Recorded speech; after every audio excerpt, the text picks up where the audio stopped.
Bienvenue dans la phase 4 de la saison 3 d'ABA Open World. Nous allons donc maintenant nous intéresser aux matériaux. Avant tout, je vais quand même faire une petite sauvegarde de mon projet. Dans mon dossier de travail Blender ABA Tuto, hop, je sélectionne celui-là. J'appuie sur le plus ici qui me renomme automatiquement mon fichier en 02 et je save mon fichier. Donc, nous avons terminé dans les vidéos précédentes la modélisation, la compréhension des normales, donc l'orientation de nos faces dans notre scène. À ce stade-là, donc, nous allons maintenant chercher des matériaux. Alors, pour ce faire, je vais bien évidemment ouvrir un navigateur. Je vais aller dans un nouvel onglet. Ça, je vous expliquerai plus tard tout ça. Nous allons chercher dans Google Images, texture, plancher, par exemple. Aller dans Google Images et nous mettre par exemple dans des hop, chercher une texture de plancher qui serait pas mal. Plancher bois. Voilà. Faire attention aux images avec copyright. Celle-ci a l'air très bien. Vous pouvez chercher ce que vous voulez, hein. L'idéal c'est d'avoir déjà pas de copyright et qu'elle soit bouclable, c'est-à-dire qu'elle puisse être répétée. L'idéal, c'est justement qu'il y ait une teinte un peu constante, d'éviter d'avoir trop de tâches. Celle-ci, par exemple, paraît très bien. On va avoir plein d'autres exemples, du coup, en sélectionnant ici. Donc là, on peut prendre d'autres types de textures, vérifier celle-là. Il faut voir après sa taille, parce que c'est tout petit. Celle-ci, 1024 par 1024, est parfaite. Clic droit dessus, enregistrer l'image sous. Donc dans mon dossier de travail, j'ai un dossier de texture. Donc là, j'en avais déjà une, je vais en prendre une deuxième. Je vous conseille souvent de renommer correctement vos textures que vous importez. Voilà, 02. Toc, elle est téléchargée. Et donc là, on va chercher une texture de mur.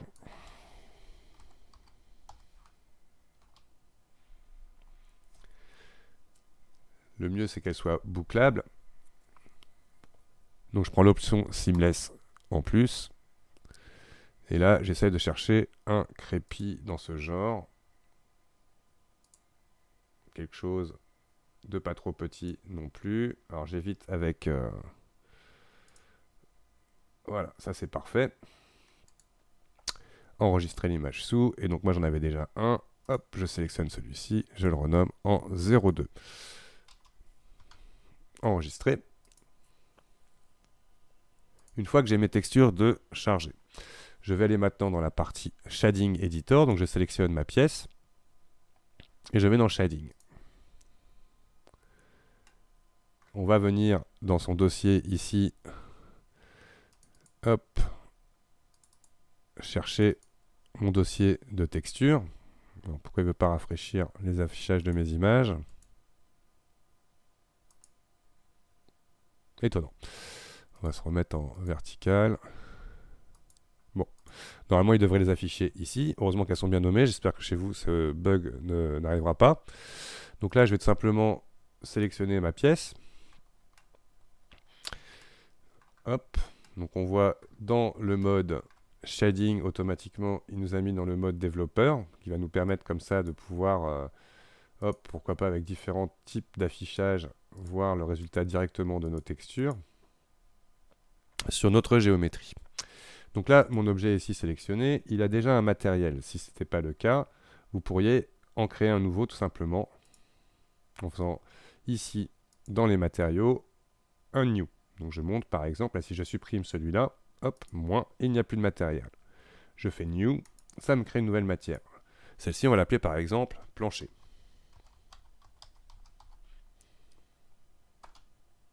Elle s'appelle bien plancher. Voilà, je vous conseille de toujours être bien organisé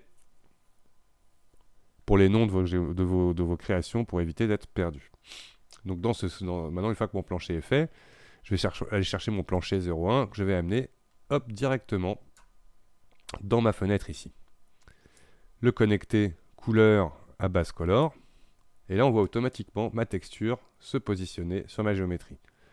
On comprend quelque chose d'assez intéressant, c'est que la boîte d'origine avait des proportions déjà sur ma texture. Toutes les faces que j'ai extrudées n'ont pas de coordonnées de texture. On peut bien le voir ici et là. Donc cette chose que l'on va faire est très très simple en Edit Mode. Alors ici, normalement, c'est pour prévisualiser la texture. Par exemple, là, je peux aller chercher mon plancher et je vois ma texture en question. Je préfère, dans ce cas-là, afficher ici l'UV Editor. L'UV Editor, donc là, je suis en Edit Mode. Je sélectionne toutes mes faces A. Voilà, pour l'instant, il n'y a que la boîte d'origine qui est mise à plat. Donc je vais faire un UV. On va faire un cube projection. Toc. Là, il y a un petit peu d'overlapping, c'est-à-dire que j'ai des textures qui vont être les unes sur les autres, ce qui n'est pas correct. Donc je vais plutôt faire un UV Smart UV Project. Ok. Là, mes faces ont bien été toutes découpées de manière à éviter justement les textures qui se superposent. Par contre, par défaut, on peut constater qu'il n'y a pas de séparation entre les différents patchs. Et ça, c'est très important de le faire dans un sens où si vous ne le faites pas, bah, vous allez vous retrouver avec des fois des ombres un peu bizarres sur les arêtes. Donc ce qu'on va faire, on va refaire un UV Smart UV Project. Par contre, ce coup-ci, je vais donner Island Margin. On va faire un point 0,2. Je fais OK. Toc. Voilà le résultat. Là, mes textures sont correctement propagées. C'est surtout pour l'instant, je regarde mon sol et tout va bien. Donc maintenant, ce que je veux faire, c'est avoir une texture un peu plus petite. Je pourrais m'amuser effectivement à jouer à l'échelle de mes patchs. Je montre l'exemple. Je prends par exemple tout ici. Hop, donc là, je coche ce bouton qui me permet de sélectionner aussi bien dans cette fenêtre que dans celle-là. D'accord? C'est synchronisation avec la vue 3D. Je sélectionne tout. Donc là, A. Si je faisais échelle avec échelle S et que je bougeais, là, on pourrait comme ça s'amuser à chercher l'échelle que l'on veut, simplement en grandissant notre sélection. On va faire différemment.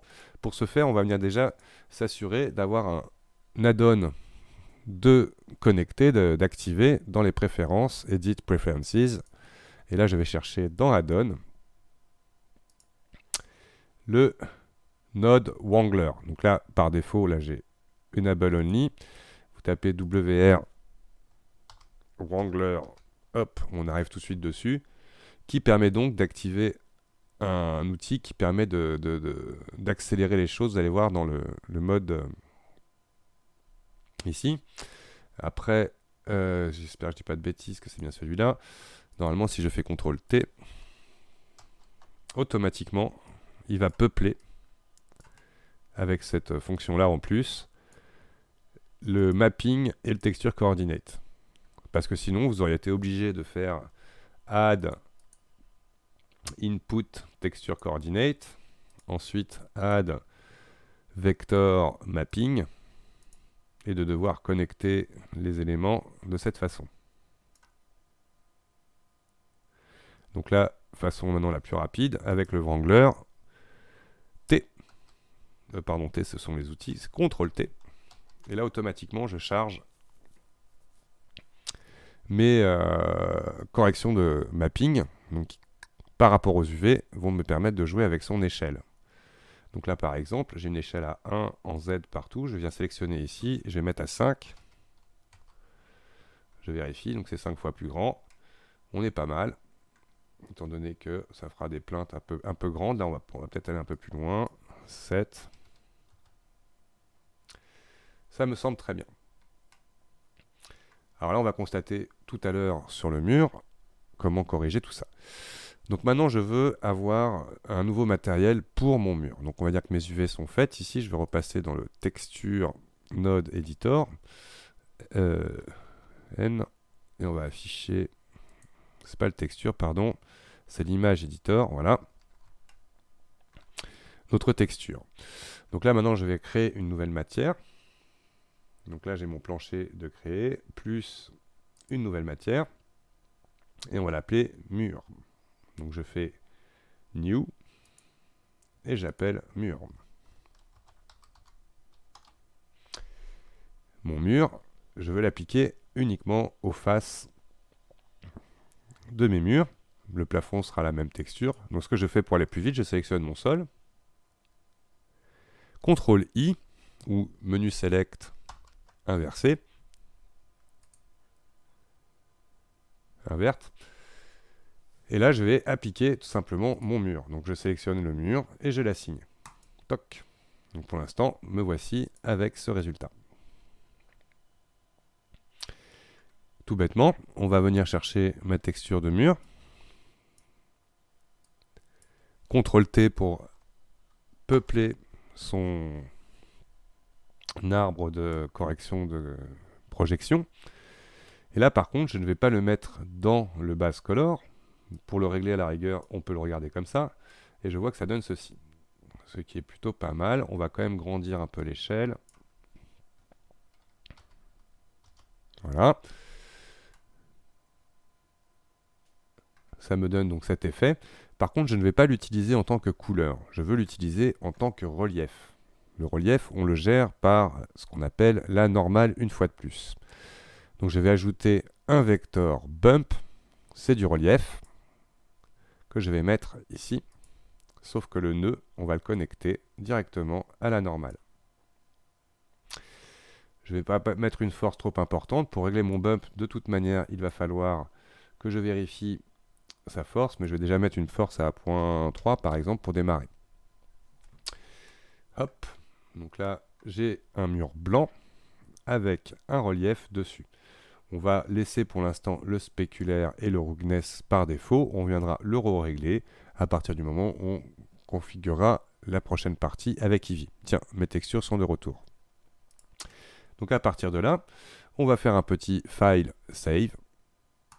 Les textures sont posées sur ma géométrie avec la création des UV et la gestion de multimatériaux dans Blender. Merci d'avoir regardé cette vidéo. À tout de suite pour la suite.